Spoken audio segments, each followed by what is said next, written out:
Okay, we'll talk about fiscal policy at this time. The objectives of this lesson are to understand what the options are with respect to uh, government policy at the federal level. There's revenue side options and there are expenditure side options. And then what we'd like to talk about are the economic effects of some of those different options on both the revenue side and as well on the expenditure side. So a little bit of a clarification in setting the stage of what I mean by fiscal policy is we're going to look at how these activities impact the macroeconomy. We're going to study it at the federal level. These kinds of things do exist at the state and local levels as well, but they're different. This treatment here is really going to focus on the federal.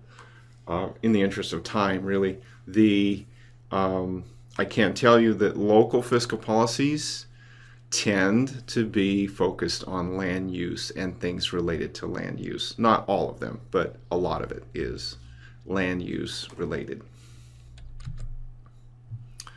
Okay, starting with the revenue side, one of the big areas on the revenue side with respect to federal government policy is taxes. I've listed three particular types of taxes there: sales tax, capital income and/or capital gains taxes, and the income tax. The income tax is the one that we're all familiar with, and it's coming up, tax day, April 15, right? That's those taxes there, the income tax. I have an asterisk there after taxes and a note at the bottom. For many countries, including the United States, these three taxes are something like 90% of federal tax revenues. So you might think of other taxes. They're either small at the federal level or maybe they're not even federal, like gasoline taxes. A lot of that is state, typically. It's really a state or mostly a state revenue source, not so much a federal revenue source. And so we're focusing on federal, and these are the big dogs. The sales tax, the capital tax, or capital gains or capital income tax, and the income tax. Then we'll talk about borrowing, and we'll talk about something called the inflation tax. The expenditure side, we'll also talk about that. What can the government spend on? Well, they can build infrastructure, and this broadly, infrastructure plus certain other things are called public capital.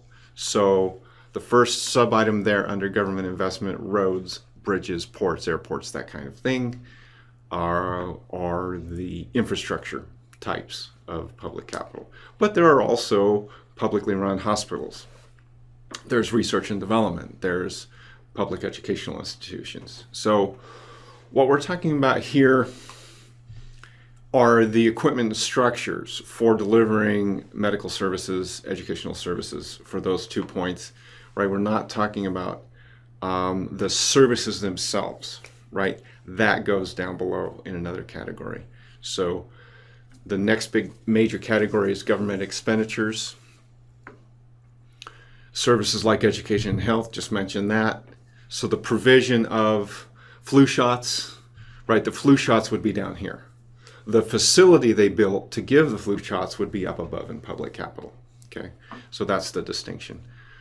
Things also like national parks and monuments, they have to be administered. So this is really the costs of maintaining and administering and running all these different facilities.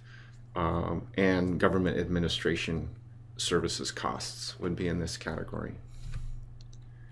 So I've purposely left some things out, but I'm going to go ahead and briefly talk about what I've left out, because you might be saying to yourself, wait a second, there's more to federal government activities than the previous two slides. So let's go over those. Defense and intelligence.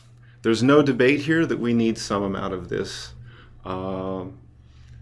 There is a little bit of a difference of opinion across the political spectrum on exactly how much, but the fact is we're going to have some, and it's not on the margin, it's not usually much of a policy consideration that's studied in macroeconomic theory. Let's go to the next one, Social Security Administration and medical. So Social Security Administration is big. It includes the retirement, it includes income redistribution, welfare, it includes things like unemployment insurance. There's a lot of different things here. And then there's the medical side, which is also very, very, both of these are very, very large. Now, what's going on in the short term? There's a lot of inertia behind these policies. So in the short term, I don't see much to discuss. In the long term, there is something to say, and that is both of these broad areas of government expenditures in the long term, very reasonable projections of long-term expenditures show those expenditures as rising very, very quickly. And so we do need an intelligent redesign to handle those future projections.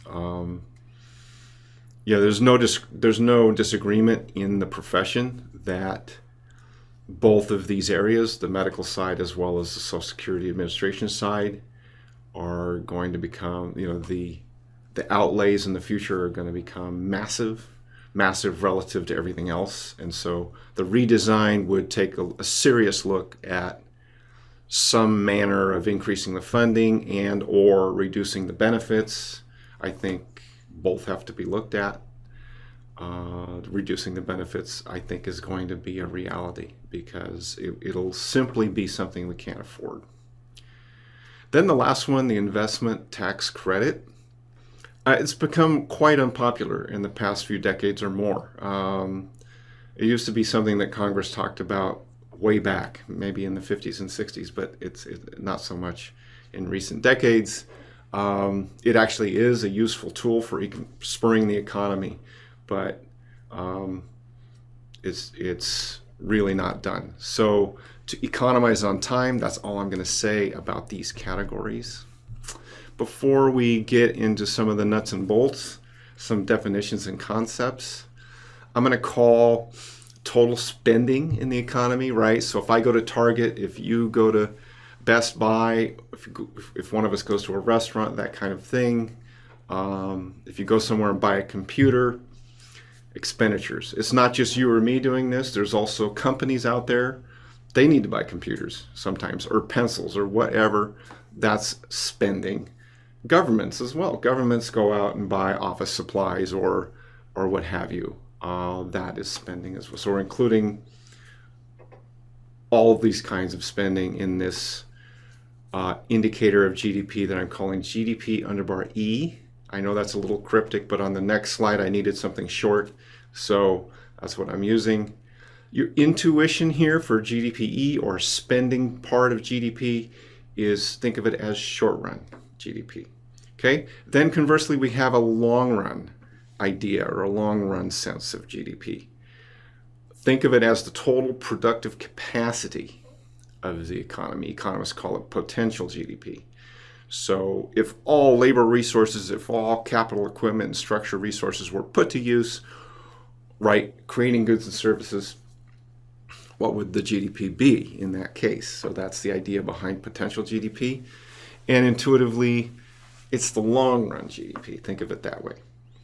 Then for use here for the later discussion, the stock of equipment and structures in the economy is K, capital K. That's private capital. That's private capital. And then there's public capital, which is right. So private capital would be office buildings and equipment and industrial buildings built by the private sector. And then there's public capital to the most productive of which is the infrastructure capital, like I talked about. I mentioned what that was, roads, bridges, that kind of thing.